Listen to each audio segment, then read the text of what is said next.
요한이서 1장 7절에서 11절까지 말씀입니다. 제가 가진 성경 신약 395면에 있습니다.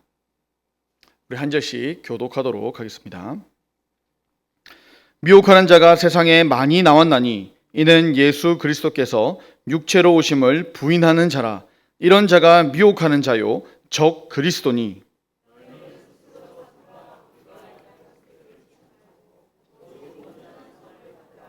지나쳐 그리스도의 교훈 안에 거하지 아니하는 자는 다 하나님을 모시지 못하되 교훈 안에 거하는 그 사람은 아버지와 아들을 모시느니라.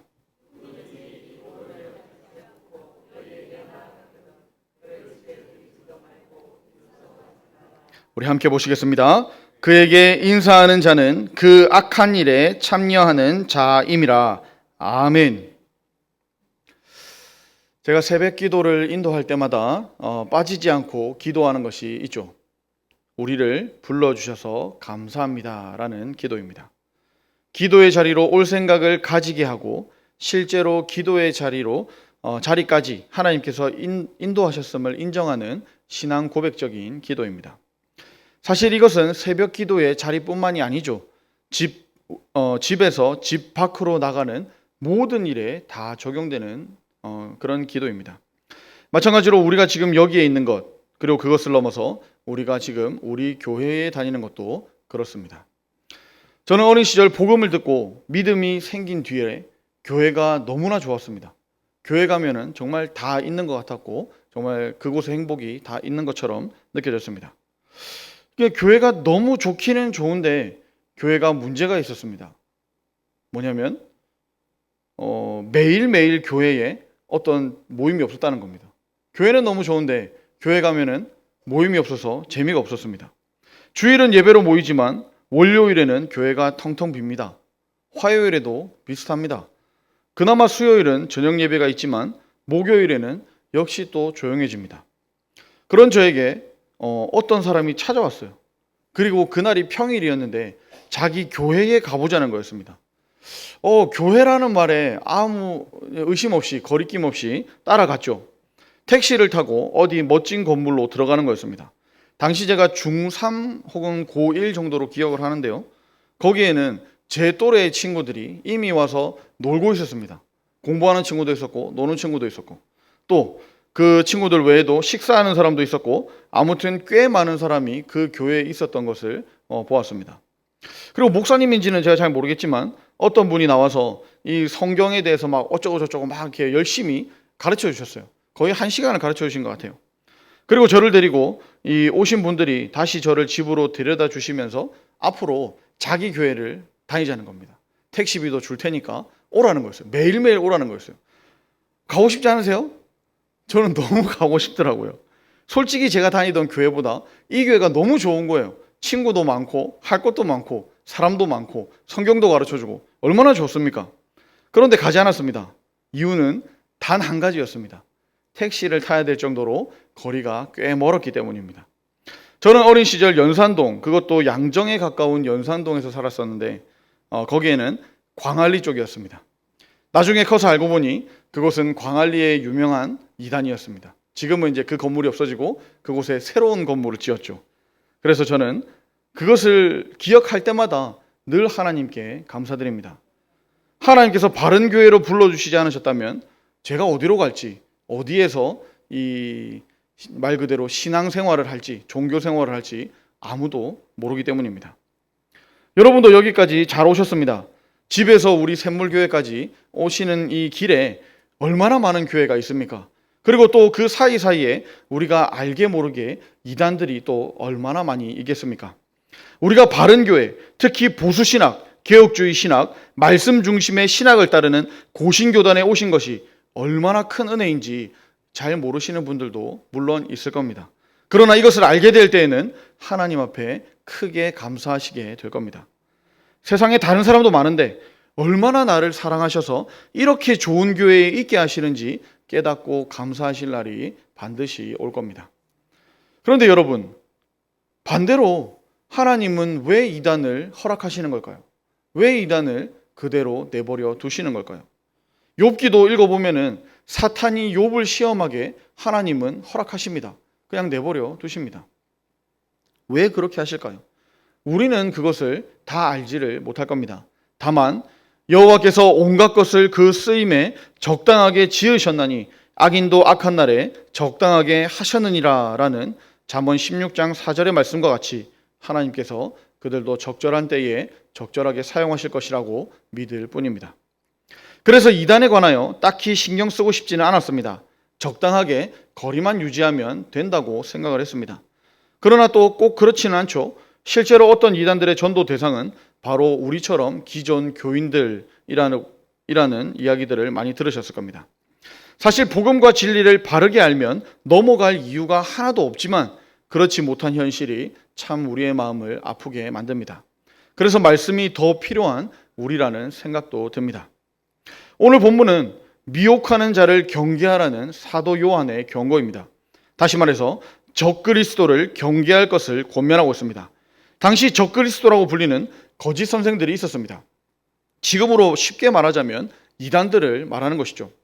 이들은 자신들은 하나님의 계명에 순종하지도 않고 오히려 방탕한 삶을 살면서도 그리스도인들에게 사랑의 실천을 위해서 자신들을 영접할 것을 요구했습니다.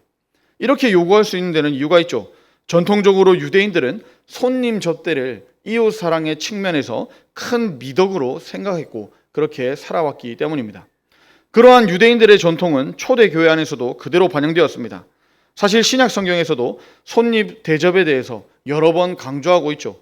그 중에서 대표적인 로마서 12장 13절은 성도들의 쓸 것을 공급하며 손 대접하기를 힘쓰라라고 말씀했고, 히브리서 13장 2절은 손님 대접하기를 잊지 말라, 이로써 부지 중에 천사들을 대접한 이들이 있었느니라라고 기록합니다.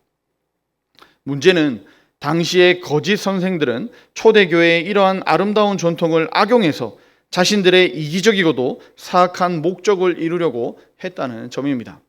즉 이들은 자신들을 참 전도자로 가장하고 성도들의 집에 방문해서 그 집에 머물면서 거짓 가르침으로 성도들을 미혹하여 바른 믿음에서 떠나게 만들었다는 겁니다. 이에 사도 요한은 세상에 미혹하는 자, 곧 적 그리스도들이 많이 나왔음을 경고하고 있는 겁니다.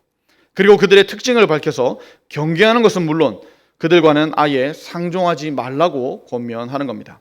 7절을 보시면 사도 요한은 복음의 진리를 대적하는 적 그리스도인들이 많이 나왔다고 하면서 그 대표로 그리스도의 육체로 오심을 부정하는 자들이라고 말을 합니다. 이들은 요한 1서에서도 이미 언급한 바 있는 영지주의자들입니다. 이들은 그리스도의 육체로 오심을 부정합니다. 진짜 육체가 아니라 육체처럼 보였다라는 가현설을 주장합니다. 이러한 주장은 그리스도의 신인 양성 교리의 기초, 즉 완전하신 하나님, 완전하신 사람이라는 진리를 완전히 흔들어버리죠. 더 나아가서 십자가와 부활, 재림 등 복음의 핵심적인 진리까지 모두 부정하게 만드는 겁니다. 바른 믿음을 모두 부정하고 자신들이 가진 신적 지식을 가져야 구원을 얻는다고 주장하던 이들이라는 겁니다. 말씀이신 예수님께서 이 땅에 직접 오셔서 말 그대로 몸소 다 보여주셨습니다. 하나님은 모든 사람이 구원을 얻기를 원하시기에 복음은 어렵지 않습니다. 우리가 듣고 믿고 구원받아야 될 그 복음은 어렵지 않다는 겁니다. 물론 그리스도인으로 어떻게 이 세상을 살아가야 하는지 이런 것은 조금 어려울 수 있습니다. 그러나 구원에 이르는 지식, 즉 하나님의 아들이신 예수님이 이 땅에 오셨고 우리의 죄를 대신하여 십자가에 죽으셨고 3일 만에 부활하셨다는 복음은 전혀 어렵지가 않다는 겁니다. 어린이 전도협회의 오버홀츠 목사는 만 5세면 복음을 충분히 이해하고 믿을 수가 있다라고 주장한 바가 있죠. 초대교회 당시에 복음의 진리를 거스르던 이단들은 단지 영지주의자들 이들뿐만이 아니었습니다. 이 외에도 대표적인 이단들을 보면 유대교에서 갈라져 나온 에비온파, 그리스도가 아니라 성부 하나님이 십자가에 달렸다고 말하는 프락세아스, 자신들을 통해 새로운 성령 시대가 도래했다고 주장했던 몬타노스파, 또 구약의 여호와 하나님과 신약의 하나님을 구분하여 교회가 정경으로 인정한 성경을 부정하고 자신만의 성경 목록을 만들었던 마르시온 등 참으로 다양한 이단들이 초대교회에 있었습니다. 또한 그냥 영지주의뿐만 아니라 헬라의 이원론뿐 아니라 유대, 페르시아, 이집트, 심지어는 인도 사상까지 혼합시킨 영지주의가 등장하기도 했습니다. 이들의 가장 큰 문제는 구원에서부터 멀어지게 하는 것이었겠지만 일반 성도들의 사회생활과 신앙생활도 병들게 만들었다는 겁니다. 그리스도의 성육신을 부정했던 이 영은 선하고 육은 악하다라는 이원론적 사고를 일반 생활에 접목해서 육체적 범죄를 용인하고 성적 문란을 조장했다는 겁니다. 그뿐만 아니라 더 나아가서 성도 간에 당연히 나누어야 할 사랑의 계명까지도 왜곡시켜서 사랑의 행함을 악하게 만들고 있다는 겁니다. 이것을 통해 우리가 예상할 수 있는 초대교회의 상황은 어떻겠습니까? 초대교회 당시에는 성령 강림과 더불어서 복음의 말씀도 흥왕했지만 이와 동시에 사단의 세력이 뿌려놓은 이 가라지들도 함께 번성했음을 우리는 예상할 수가 있을 겁니다. 그러므로 사도 요한은 이러한 시대를 살아가는 성도들에게 8절에서 이렇게 권면합니다. 너희는 삼가 우리가 일한 것을 잃지 말고 오직 온전한 상을 받으라.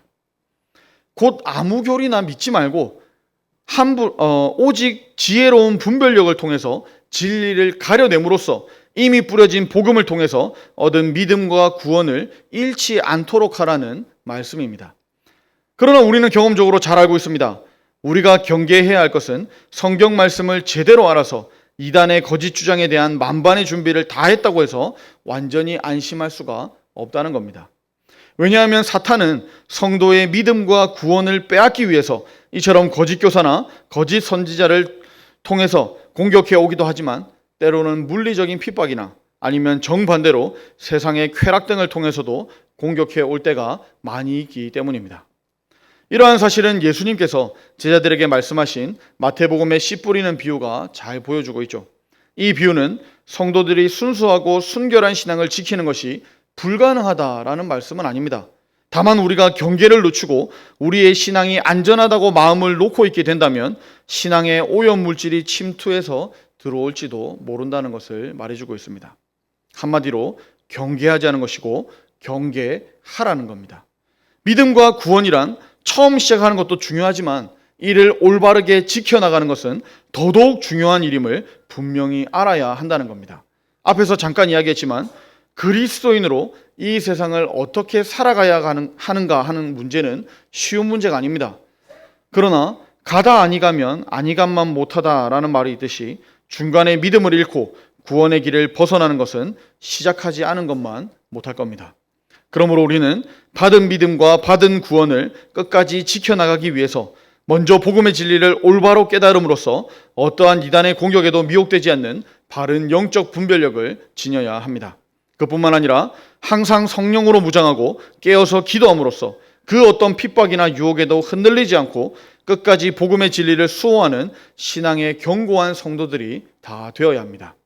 그리하여 이기는 자와 끝까지 내 일을 지키는 그에게 만국을 다스리는 권세를 주신다는 요한계시록 2장 26절과 27절에서 말씀하신 그 말씀을 기억하며 우리가 기대하며 나아가야 한다는 겁니다. 8절 끝에 받으라는 온전한 상은 고대 히브리적인 개념입니다. 이는 룻기 2장 12절에서 룻이 그녀의 시어머니 나오미에게 행한 인애로 인해서 하나님께서 룻에게 온전한 상을 베풀기를 축복하는 대목에서 나왔던 단어이기도 합니다. 이 온전한 상의 내용은 궁극적으로는 영생을 의미합니다. 영생이 무엇입니까? 앞에서 소개한 이단들과 끝이 다른 우리가 도착하게 될 신앙 여행의 마지막 역에서 받을 선물이라는 겁니다. 그러니 오늘도 이 마지막 역을 향해 달려가는 우리의 신앙 여행에서 좌로나 우로나 치우치지 말고 하나님만 바라보고 달려가는 저와 여러분들이 되었으면 좋겠습니다. 계속해서 본문 9절을 보시면 계속해서 이단에 넘어간 사람들에 관해서 이야기하고 있습니다. 다시 말해서 예수님께서 말씀하시는 교훈을 넘어서 자기 마음대로 이탈하는 자는 하나님을 섬길 수가 없다는 말입니다. 그럼 어떤 사람이 하나님을 섬길 수 있습니까? 9절 하반절에 의하면 교훈 안에 거하는 사람입니다. 예수님께서 말씀하신 교훈 안에 거하는 사람은 하나님뿐만 아니라 그 아들도 모실 수가 있다는 거죠. 이러한 말씀을 통해 우리는 진정 하나님과 예수님을 올바로 섬기려면 오직 말씀하신 교훈 안에 머물며 그 교훈을 겸손히 따라야 함을 분명히 알 수가 있는 겁니다. 그런데 문제는 태초부터 하나님의 말씀 밖으로 나가 마음대로 선악과를 먹었던 이 아담의 후손인 우리 인간들은 그 내부에서 거의 본능적으로 정해진 이 울타리와 선을 넘으려는 못된 습성을 가지고 있다는 겁니다. 이러한 습성은 아주 어렸을 때는 조심스럽게 부모님의 말씀을 거슬러서 제멋대로 행동하려는 고집으로 나타납니다. 청소년기에 이르면 소위 이유 없는 반항으로 구체화되고 곧 장성하면 법과 제도의 울타리를 넘는 것을 오히려 멋진 것이라고 착각하기도 한다는 겁니다. 잠언 9장 17절에서 경고한 대로 도둑질한 물이 달고 몰래 먹는 떡이 맛이 있다 하는도다 라고 말하는 것이죠. 더욱 무서운 것은 이러한 모습은 결국에는 하나님의 말씀에 대한 도전으로까지 나아간다는 사실입니다. 하나님은 구약부터 마지막 신약의 요한계시록에 이르기까지 성경 말씀을 가감하지 말라고 신명기 4장, 또 신명기 12장, 잠언 30장, 요한계시록 22장 등 여러 번 계속해서 반복하여 명령하셨습니다. 그러나 언제나 이를 어기고 제멋대로 말씀을 가감하는 자들이 있었다는 겁니다. 그 대표적인 예가 바로 이단들이라는 겁니다. 요한이 경고하고 있는 영주주의자들은 성경의 저자들이 성령의 영감으로 말씀이 육신되어 우리 가운데 거하심에라고 기록했지만 예수님께서 육신으로 오셨다는 사실을 부인했습니다. 또 프락세아스 같은 자들은 분명 예수님께서 십자가에 달리셨다고 많은 사도가 증거했음에도 불구하고 성부 하나님이 십자가 고난을 받았다고 주장합니다. 히브리서 1장 2절에서 하나님께서 아들 그리스도를 통해 마지막으로 말씀하셨다고 했음에도 몰몬 교도들은 우림과 둠빔의 선지자라는 요셉 스미스라는 자를 등장시켰습니다.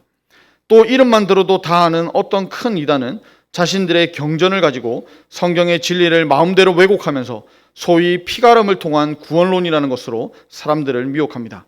그리고 사이비 종말론자들은 분명 예수님까지도 이 마지막 때는 알 수 없다고 말씀하셨음에도 불구하고 여전히 그 때와 그 시를 주장하고 다닙니다.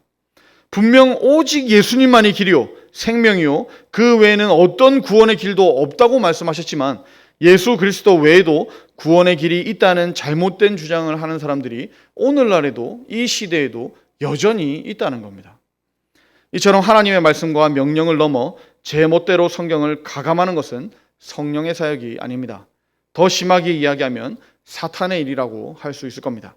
왜냐하면 유다서 1장 6절에서 말씀하시듯이 사탄의 본질이 바로 자기 처소를 벗어나 하나님을 대적하는 것이기 때문입니다. 따라서 이처럼 성경의 진리를 마음대로 벗어나는 것은 스스로 멸망과 심판을 자초하는 어리석음의 극치라는 겁니다.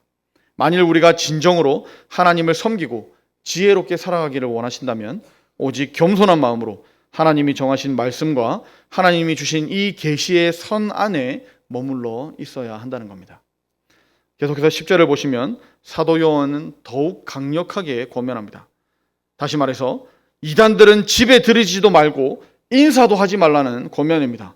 따라서 이 말씀은 곧 누구든지 복음 외에 다른 교훈을 가지고 오는 자는 아예 처음부터 인사도 하지 말라는 단호한 태도로 대하라는 말씀입니다. 이 가르침은 요한뿐만 아니라 사도 바울도 디도서 3장 10절에서 비슷한 권면을 하기도 했었습니다. 이는 어찌 보면 형제 사랑, 심지어 원수까지도 사랑할 것을 강조하는 성경 말씀과 완전히 반대되는 것으로 보이기도 합니다. 하지만 이 말씀을 제대로 이해하려면 당시 상황을 우리가 생각해 봐야 합니다. 당시 순회 전도자들은 유대인들을 영접하던 문화를 활용했었습니다. 이것을 이단의 가르침을 퍼뜨리는 자들이 악용해서 그리스도인들을 찾아다녔다는 겁니다. 지금도 그렇지만 당시 이단들의 대부분은 한 번쯤은 교회에 몸담았던 사람들입니다. 그러다가 미혹을 받아서 이단의 무리를 따르게 된 사람들이었습니다. 따라서 이들은 이러한 것들을 이용해서 교회 내에 침투하였으며 각종 이단 사상과 미혹들을 퍼뜨렸다는 겁니다. 따라서 사도 요한은 10절과 11절을 통해서 처음부터 인사도 하지 말라는 권면을 단호하게 하고 있는 겁니다. 이는 곧 복음이 말하는 형제 사랑이 무분별한 사랑이 아니라 오직 진리 안에서 진리 안에서 해야 되는 사랑임을 잘 보여줍니다. 어떤 이단은 아직도 이러한 의미를 제대로 인식하지 못하고 어떤 것이 진리인지 함께 모여서 같이 대화해보자라는 식으로 우리에게 요청합니다. 그러면서 그들을 무시하는 교회를 향해서 어찌 그럴 수 있느냐, 교회는 자신이 없느냐라는 말도 합니다. 우리가 사탄의 미혹으로부터 자신을 지키는 가장 현명한 길은 아예 처음부터 완전히 관계를 차단하는 것임을 우리는 잊지 말아야 합니다. 그러므로 우리는 하나님의 명령대로 이웃과 형제를 사랑하며 심지어 원수까지 사랑하면서도 복음의 진리를 회방하고 하나님을 대적하는 자들에 대해서는 더없이 단호한 태도로 물리치는 엄격함이 있어야 한다는 겁니다. 또한 사람뿐만 아니라 보이지 않게 우리를 미혹하는 세상의 온갖 더러운 것들에 대해서도 처음부터 이를 가까이 하지 않는 단호한 자세를 가짐으로써 받은 믿음과 받은 구원을 온전히 지키고 복음의 진리를 거룩히 수호하는 자들이 되어야 하겠습니다. 사도 요한은 사랑의 사도라고 불리는 사람입니다. 그런데도 사도 요한은 오늘 본문에서 이단과 관련해서는 우리에게 매우 단호하고도 냉혹하다고도 할 만한 권면을 우리에게 주고 있습니다. 즉 이단은 집에 들이지도 말며 이단과는 인사도 하지 말라는 권면입니다. 사도 요한이 왜 이러한 권면을 우리에게 주었겠습니까? 이것은 이단은 성도들의 영혼을 멸망으로 인도하고 하나님의 교회를 무너지게 하는 자들이기 때문입니다. 이런 이단들은 사도 요한의 시대, 즉 초대 교회에만 있었던 것이 아닙니다. 초대 교회를 위협했던 이단은 그 모습은 다르겠지만 또 그 이름은 다르겠지만 오늘날에도 교회 앞에 나타나 성도들을 미혹하고 교회를 어지럽히고 있습니다. 아니 오늘날에는 초대교회보다 더 많은 이단이 생겨서 교묘하게 자신을 위장하고 교회에 침투하여 될 수 있으면 믿는 성도들까지 넘어지도록 계속 미혹한다는 겁니다. 그러므로 마지막 시대를 살아가는 우리는 더욱 이단들을 경계하며 이단들의 미혹에 넘어가지 않도록 우리의 영적 분별력을 키우는데 더욱 힘써야 하겠습니다. 오늘 말씀을 정리하겠습니다. 이단은 멀리해야 합니다. 나를 지키기 위해서, 공동체를 지키기 위해서 멀리해야 합니다. 사랑하는 믿음의 형제 자매들을 지키기 위해서 이단을 멀리해야 합니다. 아주 인사도 하지 말아야 합니다. 말싸움에서 질 것 같으니까 멀리하는 게 아닙니다. 우리가 아무리 진리를 선포해도 그들은 듣지 않으니 멀리하는 겁니다. 오늘 사도 요한의 권면은 미혹에 넘어가기 전에 받아야 할 권면입니다. 만약 이미 미혹에 넘어가버린 가까운 사람이 있다면 그를 위해 더욱 불쌍한 마음을 가지고 그의 영혼 구원을 위해서 더욱 간절하게 우리는 기도해야 할 겁니다. 그리고 미혹에 넘어지지 않도록 거짓 가르침을 경계하시기를 바랍니다. 무엇보다 진리를 바르게 배우고 바르게 알아서 진리와 거짓을 분별할 수 있게 되기를 바랍니다. 그래서 한 명도 빠짐없이 나중에 저 천국에서 모두 다 만나는 저와 여러분들이 되기를 축복합니다.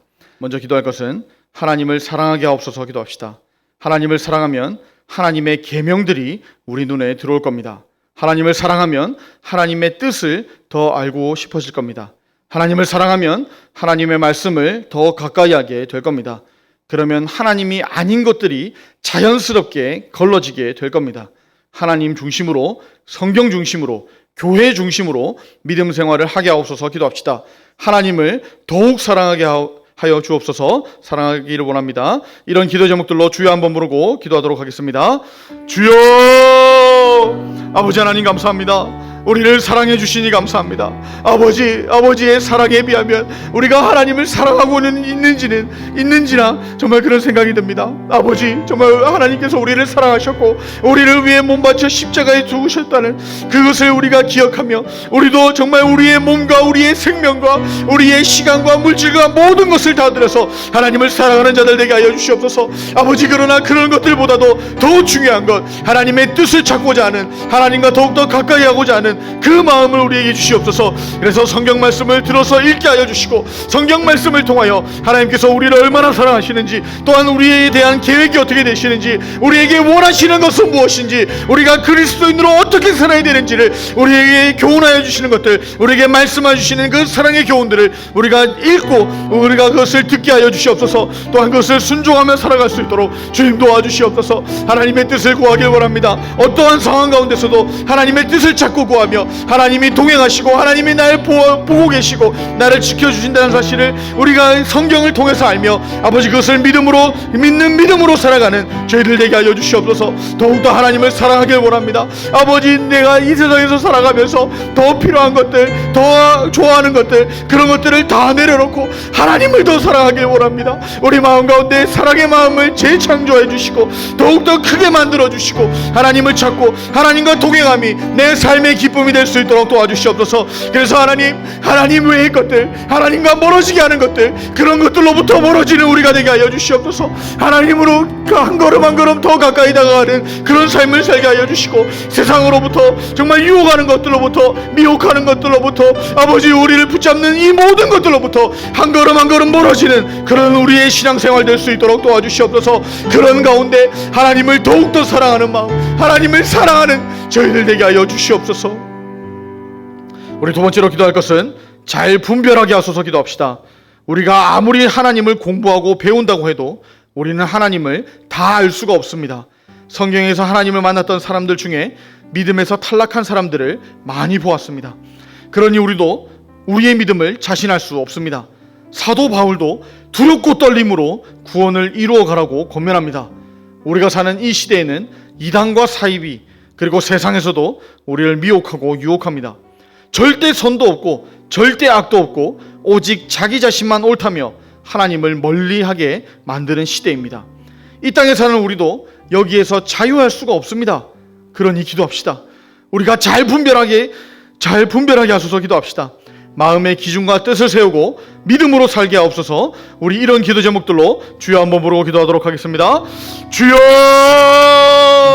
아버지 하나님, 하나님을 더욱더 사랑하며 하나님을 더욱더 알아가길 원합니다. 하나님을 배우길 원합니다. 하나님을 알기를 원합니다. 말씀 가운데 정말 이 이스라엘과 아버지 믿은 자들에게 행하셨던 그 하나님을 우리의 삶 가운데서도 배우길 원합니다. 먼저 성경에서 배우길 원하고 아버지 우리가 이 성경에서 하나님을 알고 더욱더 깊이 알고 배우길 원합니다. 그리고 하나님 우리의 삶 가운데서도 기도의 생활을 통하여 우리의 신앙 경건 생활을 통하여 하나님을 더욱더 경험하며 알기를 원합니다. 아버지 그래서 그 하나님께서 우리에게 원하시는 것들, 우리에게 요구하시는 것들, 우리에게 바라시는 것들을 우리가 하며 살아갈 수 있도록 주님 도와주시옵소서. 우리가 사는 시대에는 이 초대교회 시대보다 더 많은 이단들이 흥황하고 있는 시대입니다. 이제는 어떤 기업보다 더 커진 그런 이단들도 너무나 많이 있습니다. 아버지 세상에서 정말 이 공신력 있는 그런 이단들도 너무나 많이 있습니다. 그에 반해서 우리는 너무나 연약합니다. 주님 그러니 우리가 분별할 수 있는 영을 허락하여 주시옵소서. 아버지 하나님의 말씀과 하나님의 뜻과 정말 자기 마음대로 해석하는 그 해석과 우리가 분별할 수 있는 마음을 허락하여 주셔서 그 분별을 통하여 하나님만 따라갈 수 있도록 도와주시옵소서. 하나님만 사랑할 수 있도록 도와주시옵소서. 아버지 세상은 오늘도 우리를 유혹합니다. 아버지 절대 선이 없고 절대 악이 없다고, 네가 생각하는 것이 옳다고, 네가 생각하는 것이 다 맞다고 가르치는 세상입니다. 그것이 얼마나 우리 귀에는 달콤하게 들리는지 모릅니다. 내 생각도 맞고 네 생각도 맞고 모든 것이 맞다는 그 생각 가운데, 그런 주장 가운데 하나님 어디에 하나님이 있습니까? 하나님 우리는 하나님을 주목할 수 있도록 도와주시옵소서. 그리고 내가 선하지 않다는 것을 우리가 우리의 입술로 고백하게 하여 주시옵소서. 우리는 선한 것이 없습니다.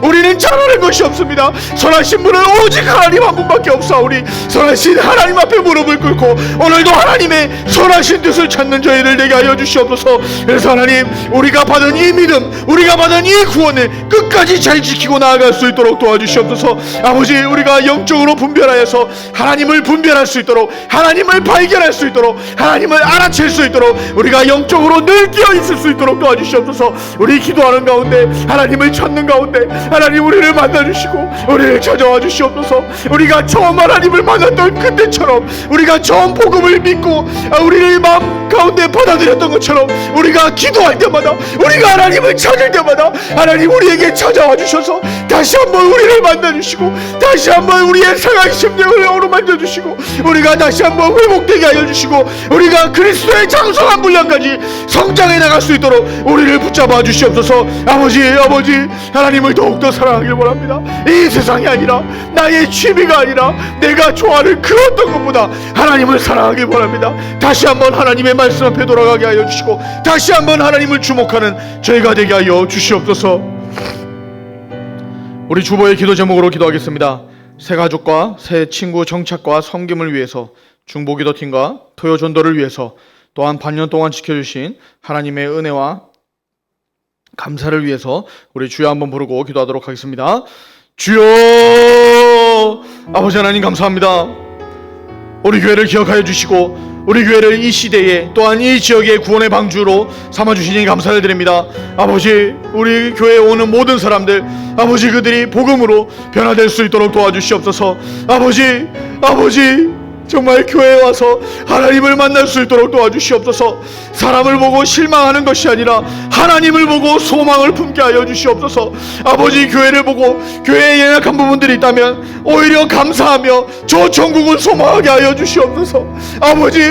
아버지 우리를 불쌍히 여기사 하나님 교회 안에서 정말 하나님의 이 사랑과 작은 천국을 맛볼 수 있도록 도와주시옵소서. 이를 위해 사랑의 섬김을 하기를 원합니다. 사랑의 섬김을 통하여서 우리가 정말 사랑받지 못할 자들도, 정말 미워하는 자들도, 정말 우리를 저주하는 원수들 같지도 우리가 사랑으로 섬기며 나아가길 원합니다. 주님, 그들을 품기를 원합니다. 아버지, 나에게 사랑이 없사오니, 나에게 선한 것이 없사오니 하나님의 선하심과 하나님의 사랑으로 채워서 그들을 사랑하고 품고 안아줄 수 있도록, 또한 기도해줄 수 있는 그런 마음을 가질 수 있도록 도와주시옵소서. 이단이 아니라면, 우리의 믿음을 흔드는 자들, 우리의 구원을 흔드는 자들이 아니라면 우리가 끝까지 용납하고 사랑하고 안아줄 수 있는 저희들이 되게 하여 주시옵소서. 우리 중보기도팀과 토요전도를 위해서 기도합니다. 하나님의 사역에 동참시켜 주시니 감사합니다. 아버지, 정말 우리가 하나님의 이 사역을 하며 우리가 기도하며 하나님의 뜻을 구하며 하나님께서 우리의 이 기도를 들어주시기를 소망하며 나아갈 때 하나님 우리의 기도를 들어주시고 우리의 기도를 도와주시고 우리의 기도 가운데 하나님께서 듣고 계심을, 우리의 기도를 통하여 우리를 회복시켜 주심을 우리가 경험케 되기를 원합니다. 아버지, 시간을 드리고 물질을 드리고 여러 가지를 통하여 우리가 기도로 전도로 또 헌신합니다. 하나님, 우리의 이 일들을 통하여서 하나님의 크심과 하나님의 역사하심을 우리가 오늘도 볼 수 있도록 도와주시옵소서. 특별히 토요 전도를 위해서 기도합니다. 하나님, 정말 낯선 사람들, 처음 보는 사람들에게 그냥 말 거는 것도 어려운데 복음을 전하는 건 쉽지가 않습니다. 아버지, 그러나 우리가 가지고 있는 이 복음, 정말 우리의 자랑스러운 이 복음을 강하고 담대하게 그들에게 전하게 하여 주시옵소서. 특별히 그들은 이 복음이 없으면 정말 하늘나라를 가지 못하고 저 지옥으로 빠져갈 불쌍한 영혼들임을 우리가 늘 기억하며 그들의 영혼을 위해 기도하며 복음을 전도하게 하여 주시옵소서. 아버지, 그들이 거부할지라도 우리가 마음 상하는 것이 아니라 그들의 영혼을 더욱더 불쌍히 여기는 마음으로 그들에게 정말 전도할 수 있도록 도와주시옵소서. 또한 이제 맥주감사주일입니다. 맥주감사주일은 대한민국에서 정말 이 한 반년 동안 지켜주신 은혜를 감사하며 또 새로운 반년을 또 이끌어 주시라고, 또 인도해 주시라고 감사를 드리는 절기입니다. 하나님, 이 절기에 우리가 더욱더 감사를 표할 수 있도록 도와주시고 정말 감사하신 하나님께 진심으로 감사하는 저희들 되게 하여 주시옵소서. 아버지, 정말 우리가 온 마음과 뜻과 정성을 다하여 하나님께 감사하길 원합니다. 이 감사를 통하여 하나님 영광 받아주시고 하나님의 영광을 위하여 남은 반년도 하나님 우리를 지켜주시고 보호하여 주시고 바른 길로, 선한 길로, 가장 좋은 길로 인도하여 주시옵소서.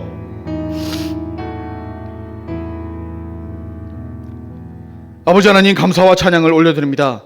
우리를 이곳까지 부르셨사오니 저 천국에 이르기까지 바른 길로만 인도하여 주옵소서. 성경 시대뿐만이 아니라 지금 이 시대에도 미혹하고 넘어뜨리려는 이단들이 참 많이 있습니다. 이것을 기억하며 늘 깨어서 진리를 바르게 하는 것에 힘쓰게 하시고, 혹시 넘어져서 다른 길로 가는 지체들이 있다면 가슴을 치고 돌아오기까지 기도하게 하여 주옵소서. 오늘도 우리를 불러주시니 감사를 드립니다. 남은 한 주간도 우리를 인도하여 주옵소서. 구원을 위해 유일하게 우리에게 주신 이름, 예수님의 이름으로 기도합니다. 아멘.